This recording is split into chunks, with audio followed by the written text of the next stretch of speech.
Natural कहानी में स्वागत है। नए मित्र हैं तो चैनल को सब्सक्राइब करके ऑल बटन ज़रूर प्रेस कर लीजिएगा। अगर कहानी अच्छी लगे तो लाइक कमेंट शेयर भी कर दीजिएगा। बाबूजी अपने पेंशन के पैसे अभी तक नहीं निकाले क्या? जबकि पेंशन के पैसे 6 से 7 तारीख तक आ जाती थी। इस बार तो 20 तारीख हो गए, अभी तक आपने ना तो हमें पैसे दिए हैं ना ही बेबी को। तभी श्यामलाल जी कहते हैं, बेटा मेरी तबीयत ठीक नहीं लग रही है, इसलिए मैं बैंक नहीं जा पाया। पिताजी ऐसे कैसे काम चलेगा? आपको आज ही बैंक जाना होगा। इस बार हमें पेमेंट नहीं मिला है तो हमें गाड़ी सर्विसिंग भी कराना है और बेबी को घर का राशन पानी भी लाना है। तभी बेबी बहू कहती है, पिताजी आप चिंता ना करें, हम सब साथ में चलेंगे बैंक। वहीं से पंकज ऑफिस चले जाएंगे और मैं आपको स्कूटी से घर ले आऊँगी। तभी घर में बेबी की सलाह सबको अच्छी लगी और श्यामलाल जी और उनके बेटे और बहू बैंक चले गए। पैसे निकालते ही झट से पंकज ने सारा पैसा अपने बैग में रख लिया और बिना कुछ बोले ऑफिस चले गए। बेबी जब स्कूटी स्टार्ट करने ही वाली थी, श्यामलाल जी का पहला कदम स्कूटी की तरफ बढ़ा। तभी कहती है बेबी, पिताजी मेरी फ्रेंड के पति का तबीयत खराब है, फ़ोन आया था, वो बहुत ही ज़्यादा बीमार है, मैं उनसे मिलने अस्पताल जा रही हूँ। और बेबी वहाँ से बिना कुछ बोले चली जाती है। बेचारे श्यामलाल जी की तबीयत तो खराब थी ही, बेटे और बहू का बुरा बर्ताव देखकर उनका दिल भी रो उठा। बेचारे इधर उधर ऑटो की तलाश में भटकने लगे। श्यामलाल जी अपने दिल की बात ना तो किसी से कह पाते थे, ना ही खुलकर रो पाते थे। जब तक उनकी पत्नी सुनैना जी जिंदा थी तब तक ना तो बेटे की आवाज़ निकलती ना ही बहू की। सभी मिलकर श्यामलाल जी को खूब मान सम्मान देते। श्यामलाल जी बाहर नौकरी करते थे और सुनैना जी घर की जिम्मेदारी को निभाती। लेकिन भगवान को यह मंजूर नहीं था और एक दिन सुनैना जी की मृत्यु हो गई। अब श्यामलाल जी इस दुनिया में खुद को अकेला महसूस करने लगे थे। जब भी श्यामलाल जी अपने बेटे और बहू को कुछ कहते तो पुराने ख्यालात के आप हो पिताजी, यह कहकर मुंह बंद कर देती। अब श्यामलाल जी के पास जीने का एकमात्र सहारा धार्मिक पुस्तक को पढ़ना था। बेटे बहू ने भी इन्हें कबाड़ का वस्तु समझकर इग्नोर करना शुरू कर दिया था। इन्हें पिताजी की याद तब आती थी जब पेंशन अपने मुट्ठी में लेने का होता था। धीरे धीरे पंकज का मन छल कपट में ज़्यादा ही रहने लगा। अपने पिताजी को कहता कहता है, पिताजी अब आपकी उम्र हो गई है, आप कहाँ बैंक जाएंगे? ऐसा करो, आप अपने अकाउंट मेरे अकाउंट से जोड़ दो, मैं ही पैसे निकाल लिया करूँगा। श्यामलाल जी अपने बेटे बहू की चालाकी अच्छी तरह समझ रहे थे, लेकिन उन्हें अपने जीवन से कोई मोह नहीं रह गया था, इसलिए उन्होंने बिना कुछ सोचे समझे साइन कर दिया। अब हर महीने पेंशन के पैसे पंकज और बेबी अपनी मुट्ठी में रख लिया करता।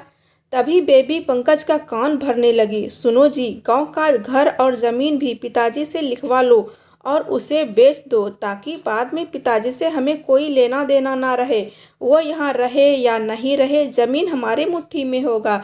तभी पंकज बेबी की बातों में आकर अपने पिताजी से कहता है, पिताजी हमें आपसे कुछ ज़रूरी बातें करनी है। अब हम लोग गांव में तो रहते नहीं हैं, वहाँ के लोग हमारे ज़मीन और घर को हड़प लेंगे। आपकी तबीयत भी ठीक नहीं रहती, कभी नरम गरम रहती है, आपको पता नहीं कब भगवान के घर से बुलावा आ जाए। इसलिए कहता हूँ पिताजी, गांव की ज़मीन और घर को बेचकर यहीं शहर में बहुत बड़ा सा मकान ले लेते हैं और उसे रेंट पर लगा देते हैं, और जो भी पैसे आएंगे उससे आपका दवाई और खर्च चलता रहेगा। यह सब सुनकर श्यामलाल जी का कलेजा कांप उठा।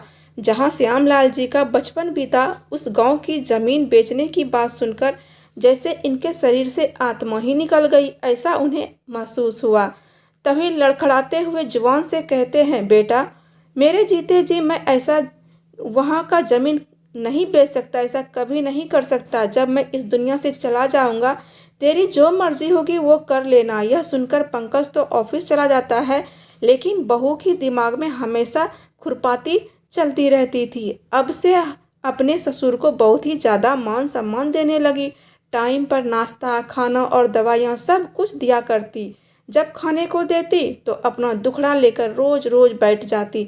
देखिए ना पिताजी, शहर में रहना और खाना कितना महंगा पड़ जाता है, इतना खर्च कहाँ से चलेगा? आप गांव का ज़मीन बेच दीजिए ना, पता नहीं आप जब इस दुनिया से चले जाएंगे तो गांव के लोग हमें भला पहचानेंगे भी या नहीं। फिर तो वहाँ के लोग उस ज़मीन पर कब्जा जमा कर बैठ जाएंगे। आप ये सोचिए ना, आपके पास इतनी संपत्ति होने के बावजूद आपका बेटा कितनी परेशानी का सामना करता है। श्यामलाल जी की रोज रोज बहू की इमोशनल भरी बातें सुनकर तंग आ गए थे। अब उन्हें भी लगने लगा था, पता नहीं मैं अब कितना दिन जीऊँगा, कुछ हो जाए तो। इससे पहले मैं बेटे के नाम सारी संपत्ति कर देता हूँ। जैसे ही सारी संपत्ति बेटे के नाम हुआ, 3-4 दिन तक तो बहू ने अच्छा बर्ताव किया और फिर बाद में अपना रंग दिखाना शुरू कर दिया। एक दिन तो श्यामलाल जी, बहू एक गिलास पानी दे दो बेटा। पिताजी आप खुद लेकर नहीं पी सकते हैं, हमें घर में और भी बहुत काम है। जब पिताजी पानी लेकर पी लेते हैं तो कहती है, अब यह जूठा गिलास कौन धोएगा। उम्र के साथ साथ लगता है आपका दिमाग भी सठिया गया है। जब श्यामलाल जी बाथरूम से स्नान करके निकले तो कहती है, पिताजी फर्श कैसे गीला हो गया, अभी अभी काम वाली ने साफ किया था। आपकी बुद्धि गांव वाली गवार जैसी है। इतना कहते हुए बेबी अपने ससुर को घर के पीछे बगीचे में काम करने भेज देती है। अपने बगीचे में काम करना श्यामलाल जी को काफ़ी अच्छा लगता था।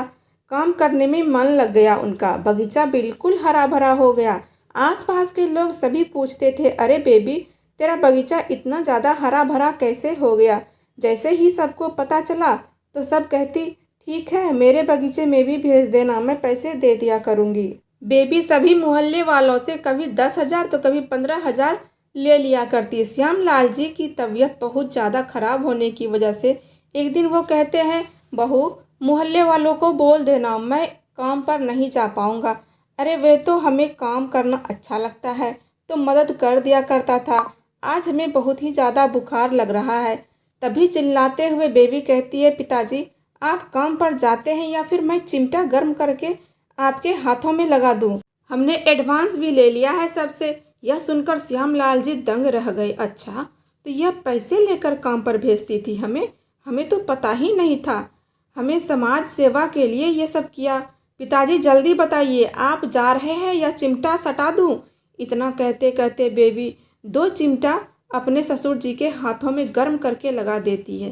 तभी श्यामलाल जी बिना किसी को कुछ बोले कुछ ज़रूरी कागजात और 2 कपड़े लेकर घर से निकल जाते हैं। वहीं अपने शहर के बहुत बड़े मंदिर में भगवान के आगे अपने दुखड़ा मन ही मन रोते रोते बेहोश हो जाते हैं। तभी एक सज्जन पुरुष जाकर इन्हें उठाकर अस्पताल ले जाते हैं। वहाँ उनकी इलाज होती है। 2 दिन बाद श्यामलाल जी को होश आता है। होश आते ही ये डॉक्टर के पास चले जाते हैं। कहते हैं, हमें पता चला आपने हमें मंदिर से उठाकर यहाँ लाया है और इलाज भी किया। मैं ज़िंदगी भर यह एहसान नहीं भूलूँगा, लेकिन मैं दवाई के पैसे और आपकी फीस मजदूरी करके सब चुका दूँगा। बस मुझे कुछ दिन का मोहलत दीजिए। अरे श्याम अंकल आपसे पैसे कौन मांग रहा है। डॉक्टर साहब आपको मेरा नाम कैसे पता चला। पता है अंकल, आपको याद है वह दिन आप अपने ऑफिस से घर जा रहे थे, तब मैं रोड के किनारे नाले में पड़ा पड़ा रो रहा था। मेरे पिताजी पढ़ाई के लिए पैसे नहीं दे रहे थे और हमें पढ़ लिख कर डॉक्टर बनना था। आपने हमें पैसे दिए थे और उस पैसे से मैं पढ़ लिख कर डॉक्टर बन गया। इतना कहते हुए डॉक्टर साहब श्यामलाल जी के पैर छू लेते हैं और अपने साथ घर चलने को कहते हैं। हालांकि श्यामलाल जी जाना नहीं चाहते हैं। मुझे मेरे हाल पर छोड़ दो बेटा। नहीं अंकल, हमें सब पता चल गया है। आपकी बहू बेटे आपकी संपत्ति हड़प कर चले गए हैं। चिंता ना करें, आपका दूसरा बेटा और बहू आपके साथ है। आप हमारे घर में रहिए। श्यामलाल जी डॉक्टर के घर रहने चले जाते हैं। आसपास के बगीचे में काम करना उन्हें बहुत ही अच्छा लगता था। वहाँ बहुत सारे दोस्त भी बन गए। वैसे तो इनकी नौकरी लग गई थी, लेकिन पूरे खानदान में पूजा पाठ की ही करवाते थे, क्योंकि जाट थे, वो जात के ब्राह्मण थे। सभी लोग कहते थे, श्यामलाल जी आप पूजा करवाना शुरू कीजिए, हम सब आपके साथ हैं। धीरे धीरे श्यामलाल जी का मन पूजा पाठ और धर्म में लग गया। ये कथा भी कहने लगे। कथा सभी लोग सुनते थे और सभी को बहुत ही ज़्यादा लाभ होता था। घर में तरक्की होती थी, घर में सुख शांति समृद्धि आती थी। इन्हें बहुत सारा भेंट भी मिलता था, जिस पैसों से यह एनजीओ चलाने लगे। गरीब अनाथ को सहारा देना उनके लिए एक आश्रम बना लिया। तभी एक दिन बेटे और बहू गिड़गिड़ाते हुए उनके पास आते हैं और कहते हैं, पिताजी हमें माफ़ कर दीजिए, हमारा घर बिक गया, नौकरी से हाथ धोना पड़ा, निकाल दिया गया, डोनेशन लेने के जुर्म में हमें जेल हो गया और सारा पैसा हमें जेल से निकलने में घर बेच कर देना पड़ा। अब मेरा कोई सहारा नहीं है, कहाँ जाऊँगा, बच्चों को क्या खिलाऊँगा। आप हमें यहाँ का मालिक बना दीजिए पिताजी, मैं सब कुछ संभाल लूँगा। तभी श्यामलाल जी हंस कर कहते हैं, ताकि तुम इस आश्रम को भी बेचकर मेरे साथ साथ इतने लोगों को बेघर कर दो। मैं इस गलती इस बार नहीं कर सकता। तुम्हें रहना है तो ज़रूर रहो, खाओ, और बच्चों को पढ़ाना है तो स्कूल भी हमने खोल दिया है। गरीब बच्चे पढ़ते हैं, वहाँ तुम्हारा भी बच्चा पढ़ेगा। लेकिन मैं तुझे मालिक नहीं बना सकता यहाँ का। जैसा कर्म किया है तूने वैसा ही तो फल मिला है। अब क्यों पछताते हो? अगर तुझे इतना ही पछतावा है, धर्म में विश्वास रखो, अच्छे कर्म करो। इससे ज़्यादा मैं तुम्हारे लिए कुछ भी नहीं कर सकता। यह सब सुनकर वृद्ध आश्रम के सभी लोग ताली बजाने लगते हैं। तालियों की गूंज इतनी जोर थी कि बेटे और बहू के होश ठिकाने आ गए। तो दोस्तों, यह थी एक छोटी सी प्रेरणादायक कहानी। आपको कैसी लगी कमेंट में ज़रूर बताइएगा और एक लाइक ज़रूर कर दीजिएगा। हर हर महादेव। धन्यवाद।